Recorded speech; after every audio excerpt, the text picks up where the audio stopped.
கிரியாஸின் அதிரடி ஆடி சேல் 70% வரை தள்ளுபடி. கிரியாஸ், இது நம்ம ஃபேமிலி. நிலத்தடி நீரை நம்பி 2 லட்சம் ஏக்கர் தான் பாசனம் பெறுகிறது.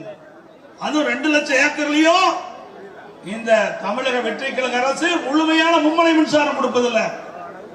கிட்டத்தட்ட 16 மணி நேரம் தான் மும்முனை மின்சாரம் கொடுக்கிறாங்க.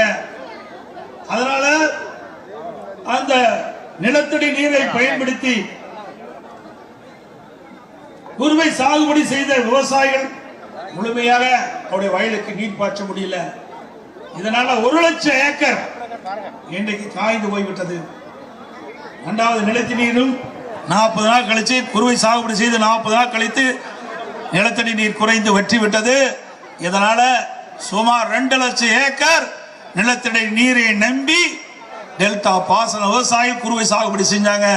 அதுல 1 லட்சம் ஏக்கர் தண்ணீரின்றி கருகி காய்ந்து போய்விட்டது. அதற்கு தேவையான நிவாரணத்தை இந்த அரசு உடனடியாக விடுவிக்க வேண்டும் என்று நாங்கள் சட்டமன்றத்தில் கோரிக்கை வைத்தோம். அறிக்கையின் வாயிலாக கோரிக்கை வைத்தோம்.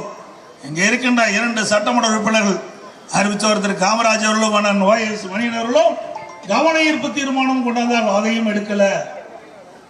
இந்த அரசு விவசாயிகளை பற்றி கவலைப்படல.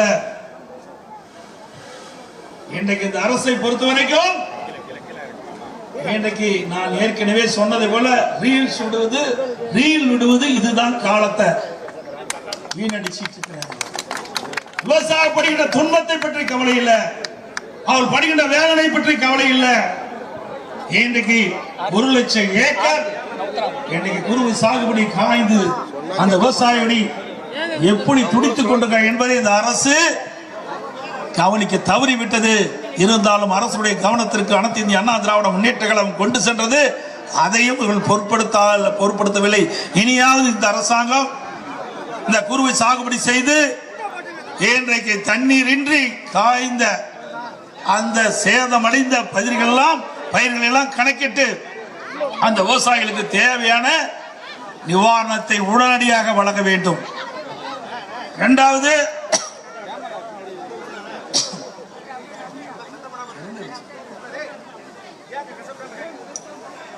விவசாயிகள் வாங்கிய கடன் இன்றைக்கு தமிழ்நாடு முழுவதும் பருவமழை பொய்த்து விட்டது. மழை இருந்தால் தான் விவசாயம் செய்ய முடியும், விவசாய பணிகளை மேற்கொள்ள முடியும். ஆனால் போதிய மழை இல்லாத காரணத்தினால நிலத்தடி நீரும் வற்றி போய்விட்டது, ஏரி குளத்தூர்கள் நீரும் வற்றி போய்விட்டது. வேளாண் சாகுபடி முற்றிலும் முடங்கி போய்விட்டது. இன்றைக்கு வேளாண் சாகுபடி செய்தால் தானே விளைச்சல் கிடைக்கும், விளைச்சல் கிடைச்சா தானே வாங்கி கடனை திருப்பி செலுத்த முடியும். ஆகவேதான் அனைத்து இந்திய அண்ணா திராவிட முன்னேற்ற கழகத்தின் சார்பாக முதலில் அறிக்கை விட்டோம். இன்றைக்கு சட்டமன்ற கூட்டத்தொடர் நடைபெற்றுக் கொண்டிருக்கிறது. அந்த சட்டமன்ற கூட்டத்தொடரில் வேளாண் பட்ஜெட் வருகின்றது. இந்த வேளாண் பட்ஜெட்டில் விவசாயி படுகின்ற துன்பம், துயரம், வேதனைகளை உணர்ந்து நம்முடைய விவசாய பெருமக்கள் தொடக்க வேளாண் கூட்டு கடன் சங்கத்திலே வாங்கிய பயிர் கடன் முழுவதும் தள்ளுபடி செய்ய வேண்டும் என்று நாங்கள் அறிக்கையின் வாயிலாக கேட்டுக்கொண்டோம். ஆனால் இந்த வேளாண் பட்ஜெட்ல அதை முழுமையாக தெரிவிக்கல.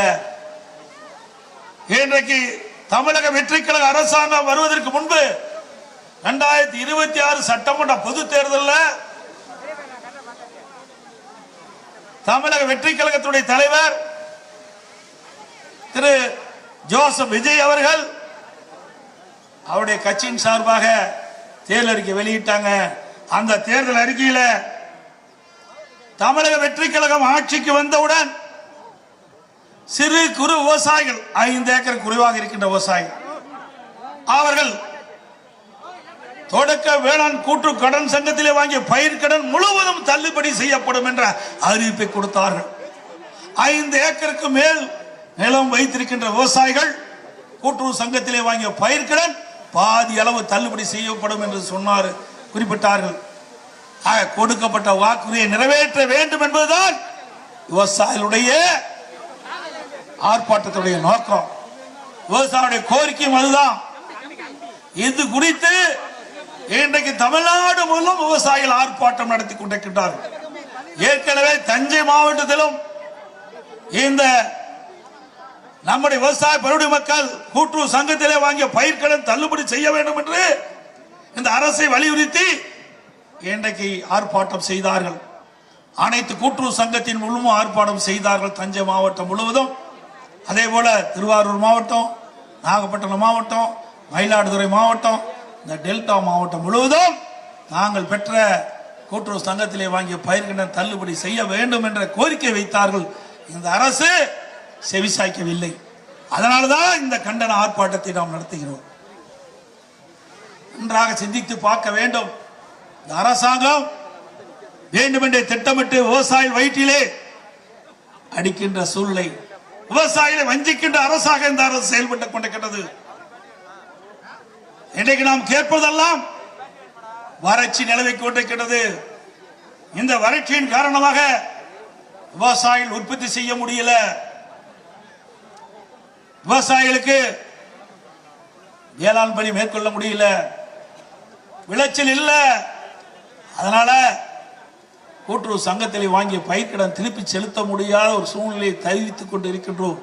எனவே உடனடியாக இந்த அரசு விவசாயிகள் படுகின்ற துன்பத்தை உணர்ந்து அவர்கள் தொடக்க வேளாண் கூட்டுறவு சங்கத்தில் வாங்கிய பயிர்க்கடன் சிறு விவசாயி, குறு விவசாயி மற்றும் அனைத்து விவசாயிகளுக்கும் கடன் முழுவதும் தள்ளுபடி செய்ய வேண்டும் என்பதுதான் அதிமுகவுடைய கோரிக்கை. அனைத்து இந்திய அண்ணா திராவிட முன்னேற்ற கழகம் 2016 சட்டமன்ற பொதுத் தேர்தல் இருந்த பொழுது இதே புரட்சி தலைவி அம்மா அவர்கள் விவசாய பெருமக்களுக்கு வாக்குறுதி கொடுத்தார்கள். ஆட்சிக்கு வந்தவுடன் விவசாயிகள் வாங்கிய பயிர்க்கடன் தள்ளுபடி செய்யப்படும் என்ற வாக்குறுதி கொடுத்தார்கள். கொடுத்த வாக்குறுதியை நிறைவேற்றி கொடுத்த தலைவி புரட்சி தலைவி அம்மா. அதற்கு பிறகு கொரோனா காலம், விவசாயிகள் விளைவித்த விளைபொருள் முழுமையாக விற்க முடியாத ஒரு சூழ்நிலை. நான் முதலமைச்சர் இருந்த பொழுது அம்மாவுடைய அரசு விவசாயியுடைய கோரிக்கை ஏற்று 12,110 கோடி விவசாயியுடைய கடன் முழுவதும் தள்ளுபடி செஞ்சோம். அனைத்து விவசாயிகளுக்கும் கடன் தள்ளுபடி செஞ்சோம். 2 முறையும் இன்னைக்கு நம்முடைய விவசாய பெருமக்களுக்கு கூட்டுறவு சங்கத்தில் வாங்கிய பயிர் கடன் தள்ளுபடி செய்த ஒரே அரசாங்கம் அனைத்து இந்திய அண்ணா திராவிட முன்னேற்ற கழகம். ஒரு 5 ஆண்டு 2014 2021 வரை நம்முடைய விவசாய பெருடைய மக்கள் பாதிக்க கூடாது, அவர் இன்னல்களை தீர்க்க வேண்டும், துன்பங்களை போக்க வேண்டும். அந்த நிலையிலே அவள் வைத்த கோரிக்கை அதிமுக ஆட்சியிலே 2016 ஒரு முறை விவசாய கடன் தள்ளுபடி, 2021 விவசாயிகளுடைய கடன் தள்ளுபடி. இப்பொழுது கூட தமிழக வெற்றி கழக அரசு தள்ளுபடி செஞ்சிருக்குது. அந்த தள்ளுபடி செஞ்சதுல நீங்க பாத்தீங்கன்னா உரையாற்றி வருகிறார். தொடர்ந்து பார்க்கலாம். கிரியாஸின் அதிரடி ஆடி சேல் 70% வரை தள்ளுபடி. கிரியாஸ், இது நம்ம ஃபேமிலி.